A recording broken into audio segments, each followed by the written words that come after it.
Hello dear viewers, today I'm back with what has become a staple of this channel, another forgotten German synth. As I'm from and living in Germany, I have a soft spot for these German machines and have featured quite a lot of these machines in the past. Also, of course, it's pretty easy for me to get my hands on these machines, as they are often easily available on classified sites. Today's synth, the Hohner PK250, is very easily found on Kleinanzeigen.de, the German equivalent to Craigslist. There are usually at least a few of these available at any time, often at prices well below 100 euros. Hohner is a brand that might ring a bell for regular viewers of this channel, as they used to sell rebranded versions of some interesting Casio keyboards like the VZ, FZ and HT line of synths and samplers, some of which I featured on this channel too. While some very early Hohner keyboards, like the Pianet or the Clavinet, are cult classics, later keyboards often were much less exciting and honestly a little dull sounding budget home keyboards. At first sight, the PK250 and its little brother, the PK150, look like pretty dull keyboards too. They were aimed at solo entertainers, and that's why they come with their own rhythm and accompaniment section. The drums are 22 kHz 8-bit samples, and that's just what they sound like too.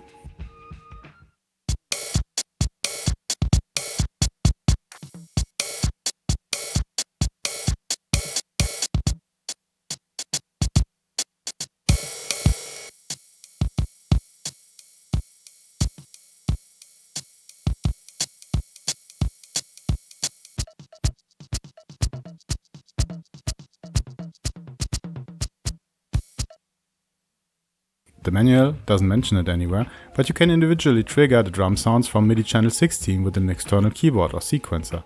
I used this feature to make a little drum sample pack for you, so if you're into cheesy 8-bit drum sounds, you can find the link in the video description.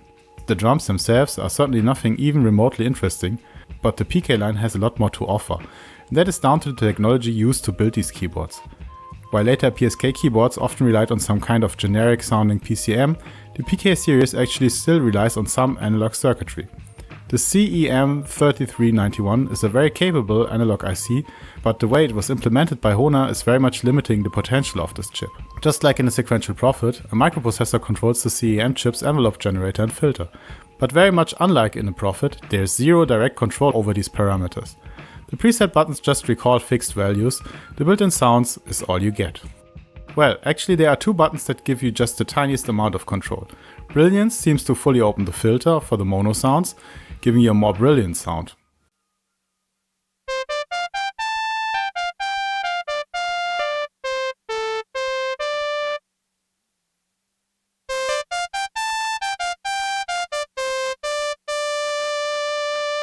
And the sustain button in the poly section adds a bit of sustain to some of the presets.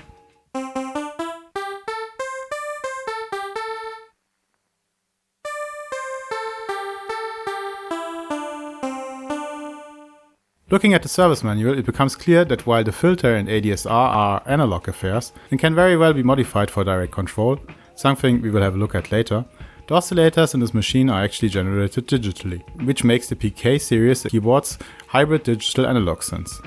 While hybrid synths have had quite a run in recent past, just think of machines like the Novation Peak, the hugely popular Microfreak, and all of these teeny tiny Behringer synths recently. Hybrid synths have been around from at least the mid-80s, with classic examples like the Korg Poly 800 or the Prophet VS. And just like the Poly 800 or the Casio HT700, the PK does not have individual filter chips for every synth voice, but rather sends all voices through the same filter, which makes it a paraphonic synth.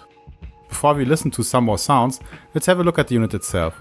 The PK250 comes with a design that today seems a bit odd, but was actually quite common for 70s synths and string machines, as there are individual color-coded audio sections separated from each other. As we've already seen, there's a rhythm section with buttons for some preset rhythms, tempo control and buttons for start, stop and fills, a somewhat unsuspecting bass section that can be enabled for the lower keys, a polysynth section, and on the very right a mono section that can, unlike the name suggests, also be played polyphonically. All four parts can be played at the same time, and they all come with their individual voice controls. A very odd design decision here is that the volume sliders are inverted, so pull them up and the machine goes quiet. There are more controls and a display, which I'll ignore for this video. They belong to the arranger part of the keyboard and are used to control the accompaniment section. On the back you'll find the non-detachable power cable, a fuse and a voltage selector for the built-in power supply. Cinch stereo outputs, some proprietary secondary connectors for the detachable speakers, a headphone socket, a sustain pedal socket, MIDI in and outs, and on the very right a master pitch set knob. These funny looking metal strips on the sides of the keyboard connect to the detachable slide-in loudspeakers. So next, let's listen to how this thing actually sounds, starting with the bass section.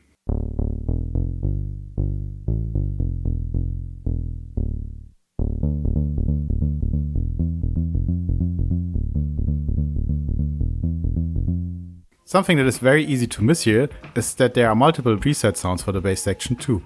To access them, you need to enable the bass and the arranger. Now picking one of the rhythm presets gives you different bass sounds.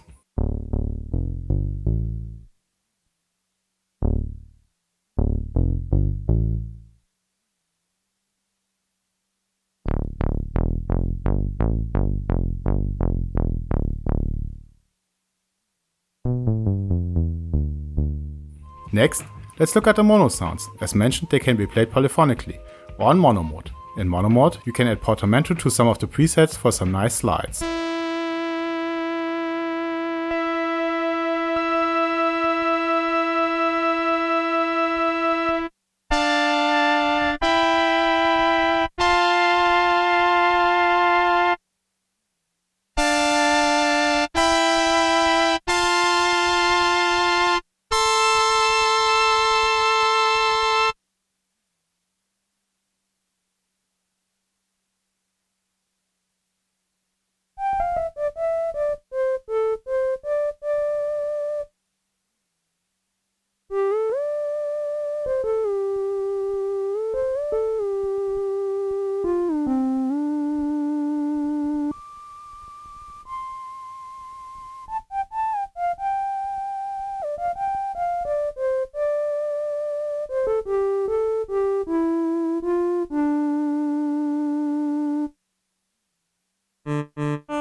As mentioned, the poly sounds come with a sustain button that adds a bit of sustain to some of the presets, and some optional vibrato for some of the presets.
If you set the mono section to mono, you can also mix mono and poly sounds.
And that's not all. You can also add rhythm, bass and accompaniment to the mix.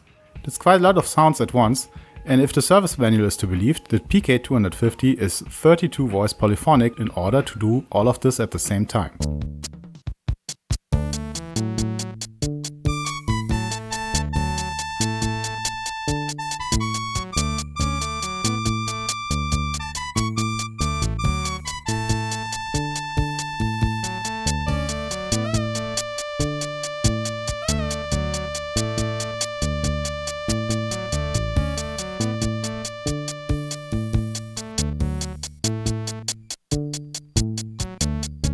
And finally, it's time for a little demo song. I recorded multiple tracks individually and mixed them in Cakewalk. All sounds still come directly from the PK250 without any added effects.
Before I end this video, I want to pick up on the topic of modding. There are some examples of modded machines found online, and from how it looks like, these mods are actually pretty simple to pull off. The idea here is to add direct control to pods or sliders that are connected to the CEM3391's voltage control pins, hence offering direct control over ADSR, resonance and cutoff, as well as ADSR amount. That's it, at least for now, for the PK250. While I suck as a keyboard player and therefore it does not really become very clear this way, the PK250 offers some very nice and usable sounds, even as it is. If I find to do it, I will make another video on the modding process. So possibly see you soon with this very same synth.